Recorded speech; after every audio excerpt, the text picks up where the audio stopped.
We're taking a break from our regularly scheduled plan empowerment coaching content because we wanted to chat about some current news.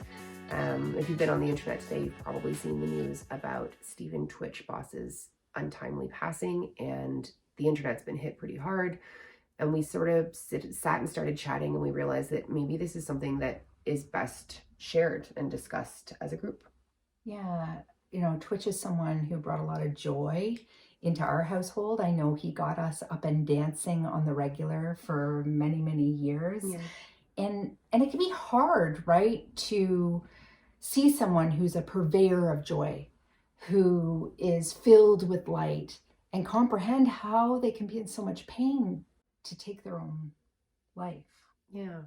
I think we've seen a lot of comments about, sort of people saying things like, how could this have happened? And he seems so happy. And that's so common after something like this. And when we were chatting about it earlier, one of the things that came up was just the fact that people who do tend to shine the brightest, the people who do bring the most joy, they're often the people that also find the hardest time finding the people that can hold space and have the capacity to witness their darkness as well.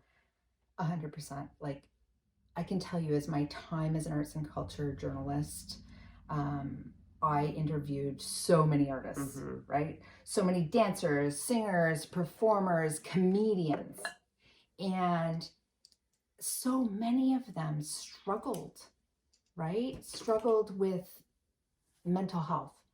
And it was their job to seed the joy, to be the ones on stage, to give the goods, to even make space in a way, or to trigger so that people can let go of their own sadness.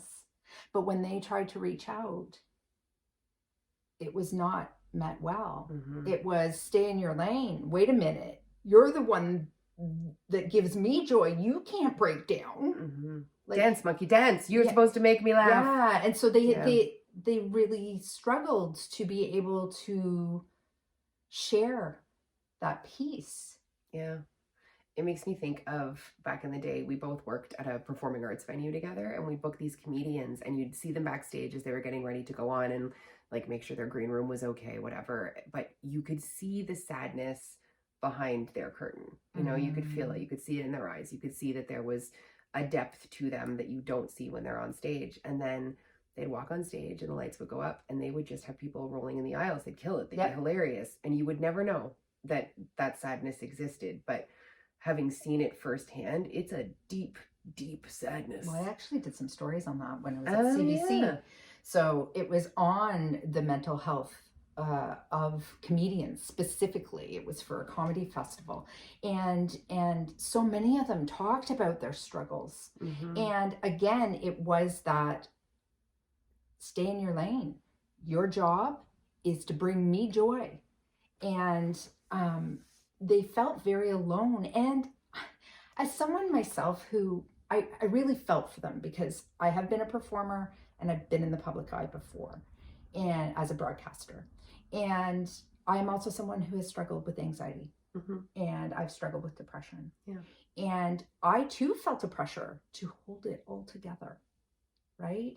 To not show the cracks underneath. And when I did open up, a lot of times it was not handled well. It wasn't met well. It was, you're the strong one, because I'm also labeled as the strong one, even though I had those struggles. Like, you have to be my rock.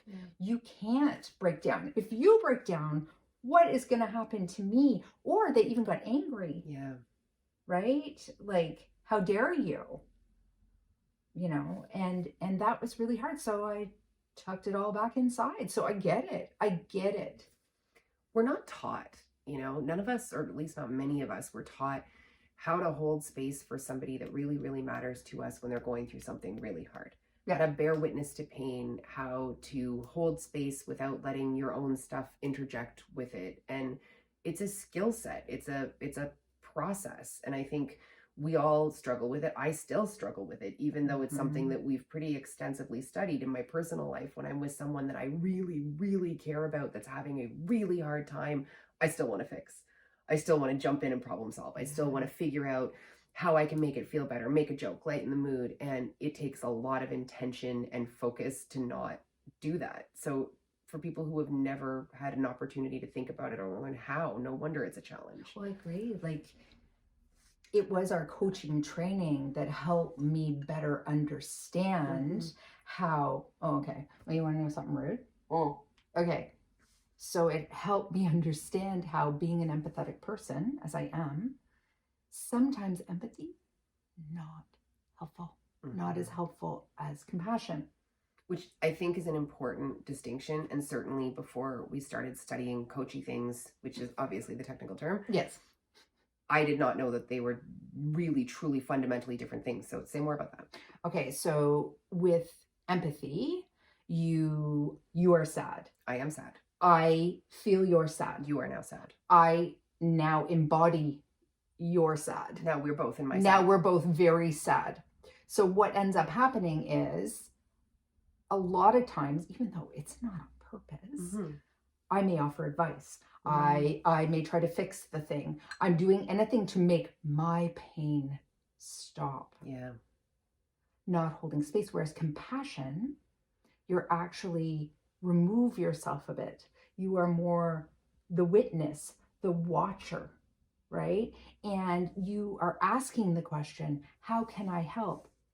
I have compassion for you. I'm there for you, but I'm not going to embody it to the point that I can't help you. Yeah. Right? I think there's a couple of really interesting things that you said there. And one of them is, how can I help you? And we do this for each other in our relationship. And it's something that I think everybody should do.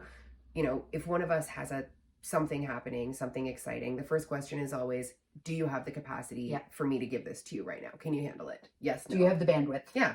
Can you do it? Yes, no. Okay. And then if the answer is yes, it's okay, what do you need from me in this conversation? Do you need me to just hold space and let you talk about it? Do you need me to vent with you? Do you need me to help you functionally problem solve?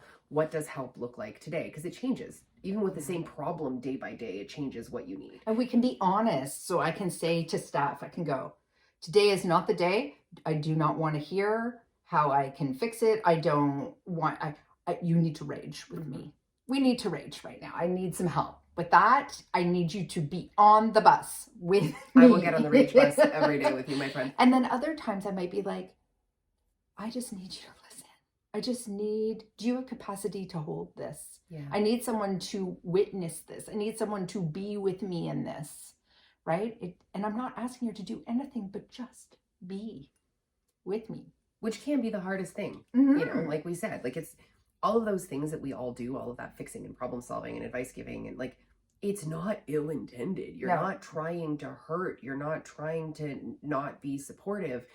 It's just at the end of it, at the base of it, you're trying to soothe your system because you are finding it uncomfortable. So what would you say? Okay, so if somebody asked you, what is your best recommendation for holding space for somebody going through something really, really difficult? What would be at the top of your list? I think for me, it would be checking in with my system. Tell me more. So I think, like, I use my body like nobody's business that way, as going in, seeing what my body is telling me, because my brain will lie to me all the live long day, but my body never will. So I go in and I check my system and I see what's going on there. Do I even have capacity? Yeah. Am I jumping in too quick? Or do I have to say, I can't hold space for you right now this way, or I can do this, but I need to call you back in 15 minutes. Or maybe, like, are there things that you do there to interact when you realize, say, oh, wow, I don't have capacity. I'm not going to be helpful. I'm going to project my own crap. I mean, that is my personal struggle, right? I want to help. I am a helpful human. Yep. And so every so often I overextend my help and then my cup gets empty and then I can't help, or I'm not helpful, even though the intentions are good, the impact sucks. So I'm trying to get better at being honest about my capacity and where I can and where I can't. And that might be, here's an example. I have a girlfriend who I really, really love and really deeply care for, and she's got some stuff going on right now. But we have been in the middle of business building and there's been so much life happening. I know that I can't follow through with supporting her in the Mm-hmm. way that how I would like to show up Mm-hmm. for her. Mm-hmm. So I sent her a text that was just like, listen, I know you're going through something hard and I love you so much and you deserve so much support. And I'm so sorry I can't be the person to do that for you right now. This is what I've got going on.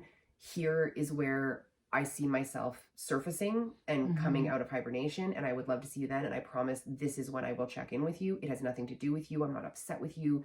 You deserve this support. I'm devastated to not be able to give it to you. I just can't. And as I've trial and errored this, I've realized that for me, it's not only the first step of like, do I have capacity right now, but it's also checking my system to make sure that whatever I've said my follow-up timeline is Yes. actually reasonable. Yes. Because the first chunk of it was like, I'm sorry, I can't be here for you right now, but on Tuesday, I 100% will check in, and then I didn't. And that is 1,000 times worse than just doing nothing. So now I tend to pad those deadlines a bit. And if I surface early, great news. But I sort of under promise and over deliver to make sure that if I'm offering support, it is support I can actually follow through with. Mm-hmm. And then if I can offer support, Mm-hmm. like if I go, okay, system's okay, I can offer Oh, support. systems go. I actually start with that asking of a question like what we said earlier, like what do you need? Right? And then from there, I keep checking in when I'm offering something. Where is that coming from? Am I trying to fix it because I have slipped so far into empathy that I'm trying to stop my own pain?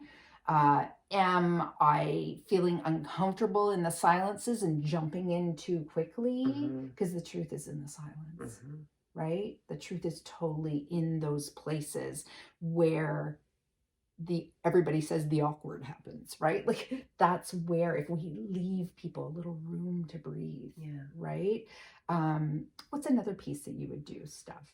I mean, I think my number one would probably be checking that you're in service. Like I am a fixer. I still constantly have to check in with myself to make sure that I'm not problem solving and fixing and trying to make myself feel better. And I know when we were in the middle of infertility, I'm like 5 years into IVF treatments that aren't working. I'm right about to have a hysterectomy. Like I am a deeply uncomfortable person to be around right now because my sad is so deep. And I could tell the exact moment that I became too much and my pain was too much to bear witness to for people because they'd immediately flip into either problem solving mode, levity mode, and nobody means it badly. No. But you can see that it's too painful. So I get the like, oh, well, being a mom's terrible. You can have my kids. Ha, ha, ha. And in that moment, I'd be like, okay, this isn't a safe space. Nobody wants to hear it. I need to tuck it back in and pretend it's not happening and make them feel comfortable because they don't want to hear this. So whatever you're doing, if you're trying to help, the key for me anyway is what I'm saying in service to you? Am I saying it to make myself feel better? Am I centering myself in the conversation and sharing a story about me that now shifts the focus to my stuff? Have I said the words at least? Like gratitude and perspective are really important, but when you're in the middle of trying to let out all of your insides, having someone go, I mean, I'm sure it's terrible, but at least you're not having no explain. Nope. No, and that takes us really to another point, which is validate. Yeah. Normalize. Right? That person's emotions are real and it does not matter. They have the right to have those emotions. They have the right to feel that pain. Comparative stuff does not work. Like comparing with other people's pain, it doesn't work. It doesn't help anyone. So being able to listen, reflect back what they're saying, repeat back what you're hearing, let them see themselves in the words that you're saying back, because you're not giving them advice. You're basically parroting back what they're saying, maybe in your own words. It sounds like you're feeling sad and you're struggling because of this thing that's happening. And then I think letting them correct you, being open to that correction and not being attached to an outcome, because it's not about you doing it right. No. It's not about you knowing what to do or you knowing how to proceed. It's about letting them speak and getting a really accurate picture of what they're going through. So if you reflect back to them and you got it wrong, it It doesn't doesn't mean you have done matter. anything wrong. It just means that they have another opportunity to better articulate and help you better understand You're like a them. springboard, right? Yeah. It just so that they can go, no, that's not it. Yes, it is, but they're getting clearer and clearer all the way along. Like, don't underestimate the power of that and the goodness that you're doing in that, and then validate. Like I was saying, and validate and normalize.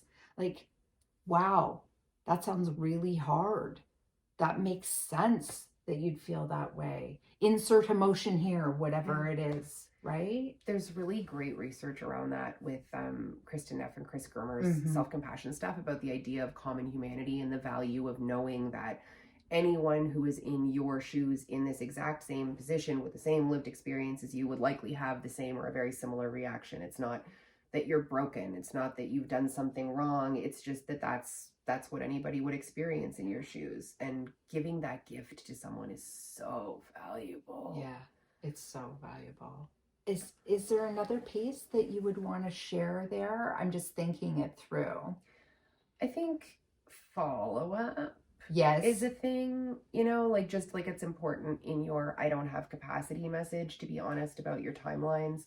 Being honest about your follow through is also important, you know, don't offer stuff that you can't follow through with, and think about your relationship and what's appropriate. It's when you're in the bad place, it's a lot of mental labor. Like, you know what it's like, something like somebody dies or something horrible happens and people are like, I want to help you, what can I do? And it's like, I don't give that to that the person. amount They of have enough. brain it's going to take me to, one, come up with something for you to do, and two, say the words out loud, can you come do my laundry? Like, it's never gonna, at least for me, it's never gonna happen. No. So I try to offer concrete things. I'm getting groceries on Tuesday and I'd like to pick up groceries for you. Here are the things I thought I might grab for you. Is there anything else you need? You know, can we swing by and shovel your driveway this week? It's gonna snow like crazy. Be specific. They can say yes, they can say no. Right? And then here's a good one that nobody, well, we forget this one all the time. Care for your system. Yeah. After. So if you are truly showing up, if you are holding other people's grief, other people's pain, and witnessing that, and helping them heal in the fact that they just have someone safe space, you said earlier, right? A safe space to tell their story, then you need to take care of your own system. You can't ingest it all and then keep it all in there. You need to find a way to have it rinse right through and back out into the earth, right? Yeah. I mean, like we do this for a living. We talk people through their stuff. So some of it's light and fluffy, but there are days where people are talking about some heavy stuff, and we have training in how we rinse our systems and make sure that we don't, you know, walk out of our office and into our personal lives and dump that stuff all over the people that we interact with, or all over ourselves. So if you don't have those tools, they're out there. They're easy to find. We talk about them a lot. There's a million things on the internet. Learn how to rinse your system and ground yourself and really shake off anything that doesn't belong to you. And I'm sure you have pieces right now. You may not have all the tools in your tool basket, but whether it's God, who does have all the tools? Well, exactly. But like whether it's going for a walk, whether it's shaking it off, whether you're going to the gym, whatever it is, some way to just let it go, recalibrate with some music, whatever it is. I like a random act of kindness. Ooh, that's one of my nice favorites. one. Like if I've ingested somebody else's something, I like to like go get a coffee in the drive-thru and pay for the thing behind me, or like, you know, whatever. Just to make you feel, to remind me that like the world is a okay place to be, and that there are kind people, and that there's some goodness out there. Because sometimes after ingesting somebody's awful, you need, or I need that reminder anyway. I like to journal it out too. That's a big one. Like I like to write it out and see the places and look back to the places I may have been triggered. Right? It's a chance for myself to grow as well and learn where I've been triggered in the conversation, maybe jumped in and wanted to fix, and to go, why did I do that? Right. It's also always so interesting a couple of years later to go back on that journal and be like, yeah, exactly.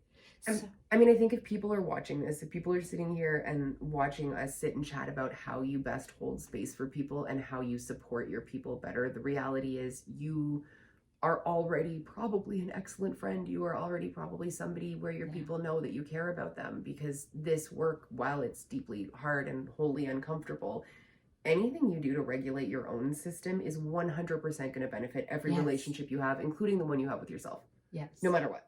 Yeah. And just remembering along the way that as this conversation continues, right? One, it's good we're having the conversation. One, just having the conversation with the people you love about someone, right? Like Twitch choosing to take his life. Like it's important. It's important conversations to have, but also remembering that those strong people, those rocks, those bright lights. There's this quote I saw a few weeks ago and it was perfect. And I looked for it and looked for it. She's been looking for this quote for And so when I start talking about it, because I'm going to kind of paraphrase it, maybe butcher it a little bit, but when I do, if you know what it is, please let us know. Tag us in the comments. But basically it's this. The themes are this.